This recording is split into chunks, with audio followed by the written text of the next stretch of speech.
एक बहुत जरूरी बात बता रहे हैं, सुनो बड़े ध्यान से।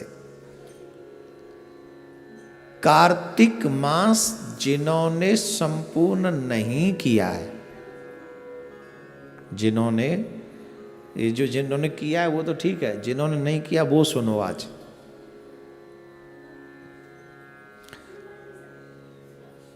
अरे आप शांत रहिए ना। जिन्होंने नहीं किया है वो सुनो।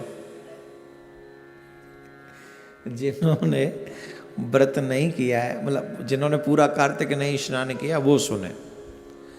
अगर कार्तिक मास के लास्ट के 5 दिन, ये ध्यान रखें, इसको लिख लें आप, कार्तिक मास के लास्ट के 5 दिन अगर आप उन नियमों का पालन करें जो कार्तिक मास में पालन करने योग्य हैं, तो जो फल पूरा कार्तिक मास के स्नान का है वही फल कार्तिक मास के 5 दिन, जो आखिरी के 5 दिन है, उसका फल आपको मिल जाता है। ये हम नहीं बता रहे हैं, ये पुण्य जो है पितामह भीष्म ने धर्मराज जी को बताया। और पूरे महीने जिनसे न हो पाया हो उन्हें कम से कम 5 दिन ऐसा करना ही चाहिए। ये कार्तिक मास अपने आप में बड़ा पवित्र पुनीत है, और मैं तो कहूँगा आप भी कीजिए और अपने बच्चों से भी करवाइए, क्योंकि आप हैं तो अभी बच्चे कर लेंगे, कल को शायद आपके बच्चे न करें, समझ ही नहीं पाएंगे, इतने मॉडर्न हो जाएंगे, इतने वो हो जाएंगे, शायद न कर पाए। आप कीजिए, मैं बताता हूं नियम क्या। वैसे तो 5 के 5 दिन व्रत करना चाहिए, ब्रह्मचर्य का पालन करना चाहिए, क्रोध का त्याग करना चाहिए। मैं ये शॉर्टकट में बता रहा हूं जिससे वीडियो छोटी बने और आपको सब तक पहुंच जाए। 5 जो दिन है वो कब से प्रारंभ होंगे? देव उठनी एकादशी से, और पूर्णिमा तक वो 5 दिन कंप्लीट होंगे। देव उठनी एकादशी से पूर्णिमा तक आपको ये व्रत करना है। और देव उठनी एकादशी कब है जी? आपको उस दिन से ये व्रत करना प्रारंभ कर देना, देव उठनी एकादशी से, और पूर्णिमा तक ये व्रत आपको, पूर्णिमा तक ये कार्य आपको करना है। नियम क्या है? सुबह 4 से लेके 5 बजे तक स्नान कर लेना है। सुबह 5 में थोड़े कलयुग के लोग हैं इसलिए ले जा रहा हूं, नहीं तो 4 बजे तक स्नान हो जाना चाहिए, और 4 से 5 तक स्नान आप कर लीजिए। हो सके तो 5 के 5 दिन व्रत रखें, अन्न नमक ग्रहण न करें। अगर लगे कि हमारे जीवन में कोई ऐसी समस्या है, रोग है, या हम इतना नहीं रह सकते, तो एक समय भोजन रह के भी कर सकते हैं। वो भी ना हो, दोनों समय भोजन कर लें, लेकिन शाकाहार करें। इन 5 दिनों में प्याज लहसुन भी इन्वॉल्व नहीं होनी चाहिए आपके घर में, ठीक है? ये भी नहीं, प्याज लहसुन नहीं इन्वॉल्व होनी चाहिए। 5 के 5 दिन अगर आप चाहो नहीं, चाहना ही चाहिए, एक ब्राह्मण को नित्य भोजन कराकर आप भोजन करें। गौ को चारा खिलाकर ही आप जो है भोजन ग्रहण करें।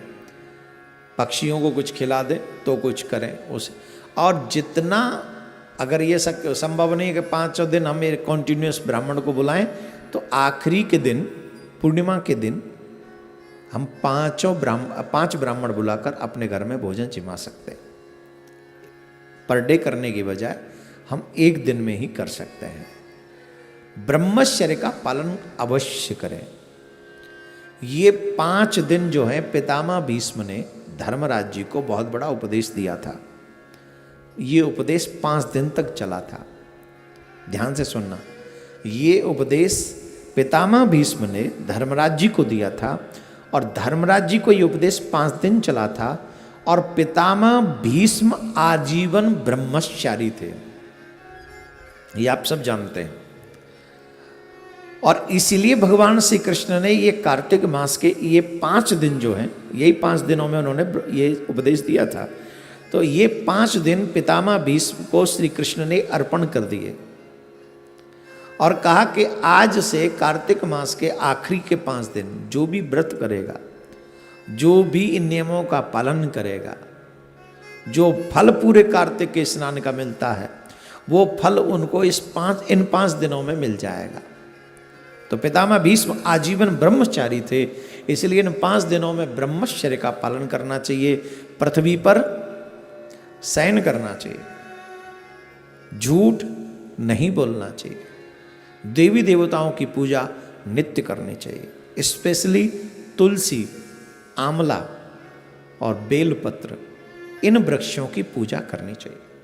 तुलसी हमारे सनातन में बहुत पूजनीय हैं, इसलिए तुलसी के बिरवे के पास जो ये व्रत करें उन्हें सुबह शाम दीपक जलाना चाहिए, घी का दीपक, शुद्ध देसी गाय के घी का दीपक, भैंस का नहीं। आपके यहां बाजार का घी आता है और ये प्रॉब्लम है, हमारे कहने से 10 घी जलेंगे, 10 दीपक जलेंगे इन 5 दिन में, सुबह शाम एक एक, राइट। तो आप 10 दीपकों में कितना घी लगा दोगे? 200 ग्राम, 300 ग्राम, इससे ज़्यादा तो नहीं। 300 ग्राम नहीं, 200 ग्राम ही घी ले आओ, लेकिन वो शुद्ध लाओ और तुलसी मैया के आगे सुबह शाम वो दीपक जलाओ। बाद में एक दीपक मंदिर में भी जाके जला सकते हैं आप, भगवान विष्णु का कोई मंदिर हो, कृष्ण जी का कोई मंदिर हो, राम जी का कोई मंदिर हो, जब संध्या का समय सूर्यास्त हो रहा हो उस समय जाकर आप वो दीप दान कर सकते हैं। जो जमुना के तट पर रहते हैं वो जमुना जी को पूर्णिमा के दिन अवश्य दीपदान करें, जो गंगा जी के तट पर रहते हैं वो अवश्य पूर्णिमा के दिन गंगा जी को दीपदान करें। और जिन जिन के पास में आध्यात्मिक नदियां जो हैं उनको पूर्णिमा के या तो 5 के 5 दिन, अगर संभव हो 5 दिन तो आप 5 दिन जाकर दीपदान करें, अगर नहीं हो तो आखिरी वाले दिन पूर्णिमा के दिन ही 5, 10, 11, 21 जितने आप दीपक वहां जला सके दीपदान करें, दीपमाला करें। इतने में ही आपका स्वर्ग निश्चित हो जाएगा, मैं लिख के दे सकता हूं।